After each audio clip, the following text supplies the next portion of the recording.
यापूर्वीच्या व्हिडिओमध्ये आपण perfect present tense, past perfect tense, future perfect tense म्हणजे आतापर्यंत आपण तीन मुख्य काळांचे 9 प्रकार पाहिले, राहिलेले 3 प्रकार आपल्याला पाहिजे शेवटचे.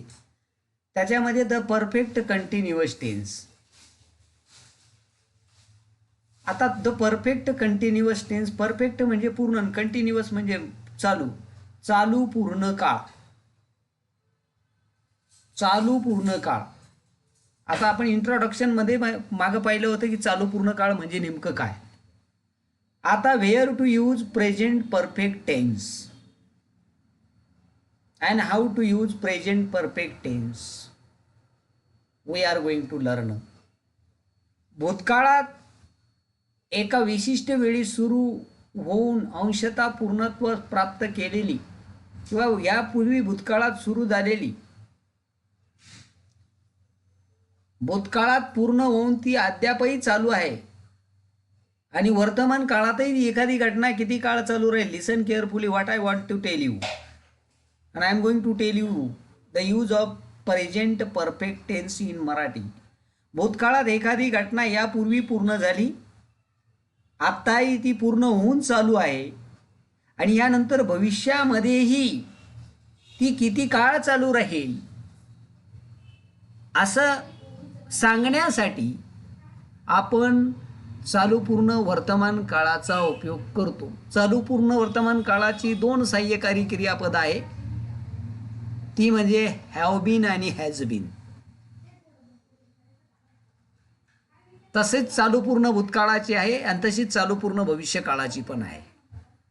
पण त्यापूर्वी आपण पाहणार आहोत प्रेझेंट परफेक्ट कंटिन्युअस टेन्स, चालू पूर्ण वर्तमान काळ. एक उदाहरण देतो मी तुम्हाला. I have been teaching English since 1995. I have been, listen carefully, I am going to give the example. I have been teaching English since 1995. इथं सिन्स वापरला, फ्रॉम का वापरला नाही त्याचंही कारण मी तुम्हाला सांगणार आहे. यापूर्वी सांगितलंय, आताही सांगणार आहे. फ्रॉम कुठं वापरायचा, सिन्स कुठं वापरायचा.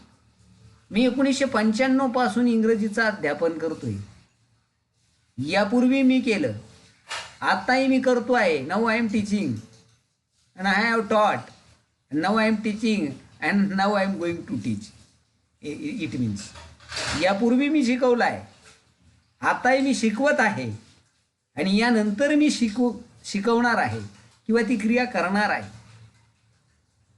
असं ज्या वेळेस आपल्याला दर्शवायचं असेल किंवा अशी एखादी इन्सिडंट किंवा एखादी गोष्ट आपल्याला दर्शवायची, whenever we want to show such a type of incident or fact or thing, at that time present perfect continuous tense is used.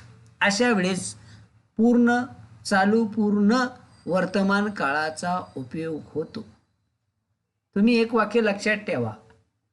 आम्ही इयत्ता 5वी पासून, आता आम्ही 5वी पासून शिकत होतो, आता तुम्ही you have been learning English since first standard म्हणजे तुम्ही इयत्ता 1ली पासून इंग्रजी शिकत आले.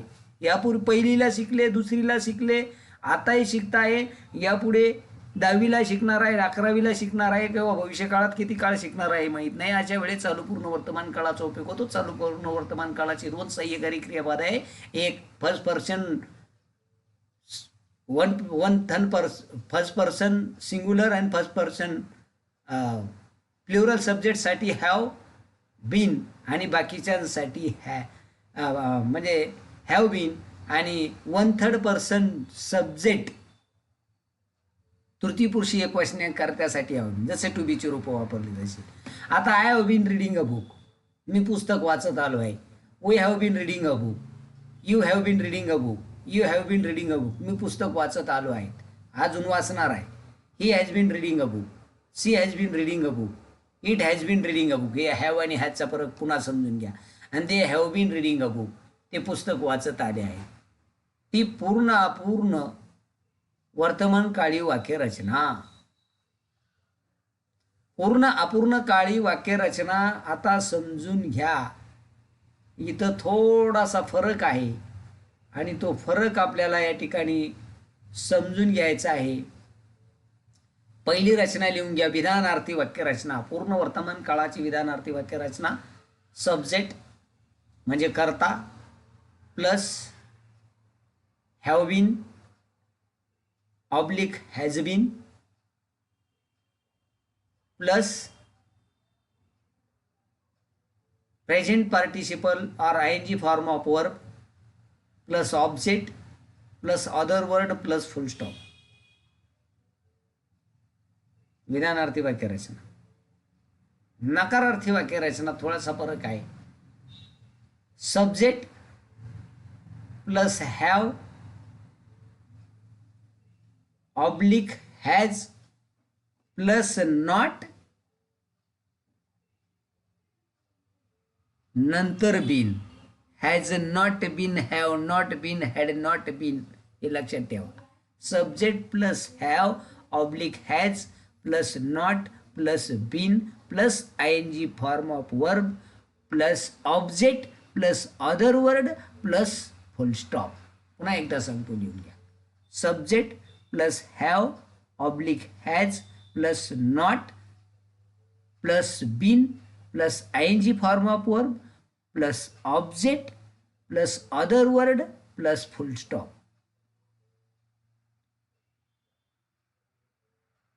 दोन रचना झाल्या बघा.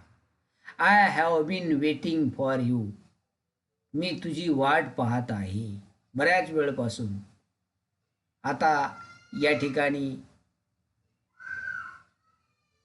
वर्बलची वाक्यरचना चालू पूर्ण वर्तमान काळाची वर्बल रचना किंवा यशनो टाईप रचना. Have been oblique has been, have been oblique has bin,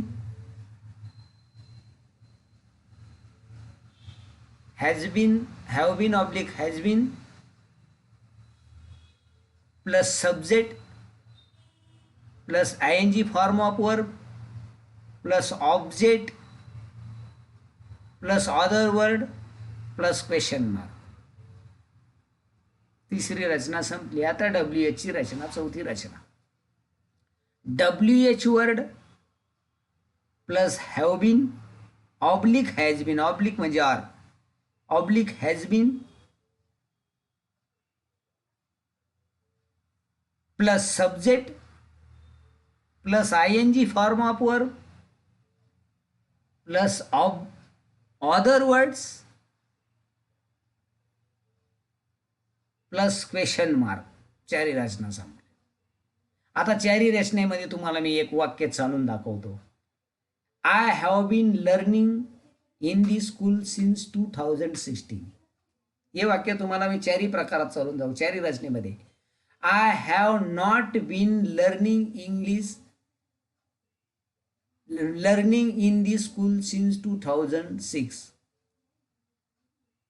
वर्बलने have been you. आता मी आय नाही म्हणणार, मी तुम्हाला सांगितलं आपण आपल्याला प्रश्न विचार. Have been you learning in the school since 2006 question mark. आणि प्रश्नार्थ नको. What have been you doing in the school since 2016. Listen carefully. What have been you doing in the school since 2016 question mark. और असा प्रश्न विचारू शकतो आपण त्याला. What have been you learning in the school since 2016.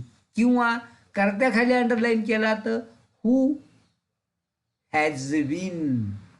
कोण शिकता एक. Who has been learning in the school since 2016. लक्षात घ्या. पूर्ण अपूर्ण वर्तमान काळामध्ये प्रश्नार्थक व नकारार्थी वाक्य तयार करण्याचे नियम पूर्ण वर्तमान काळाप्रमाणेच आहेत, कारण दोन्ही वाक्यांमध्ये टू हॅवची परंतु थोडंसं या ठिकाणी आहे हॅव आणि हॅज यांच्यानंतर नॉट वापरण्यास विसरू नका. ती सूचना मी दिली. Have not been plus has not been and had not been, will have not will. आता पुढची ती पुढं पाहू आपण, कारण तो तुमचं यू विल कन्फ्यूज. नंतर नॉट वापरायला विसरू नका. Have not, has not, had not. आता पास्ट परफेक्ट कंटिन्युअस टेन्स. एखादी भूतकाळात एखादी घटना घडली. Shivaji had been fighting against Mughal from at the age of 16 to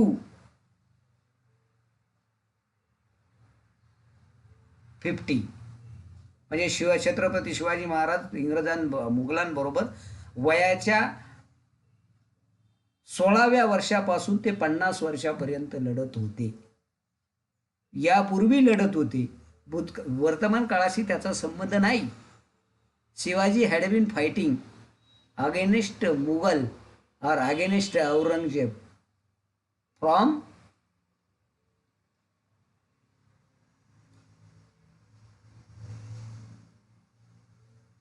from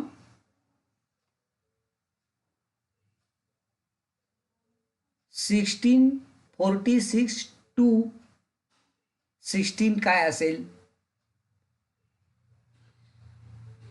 1680.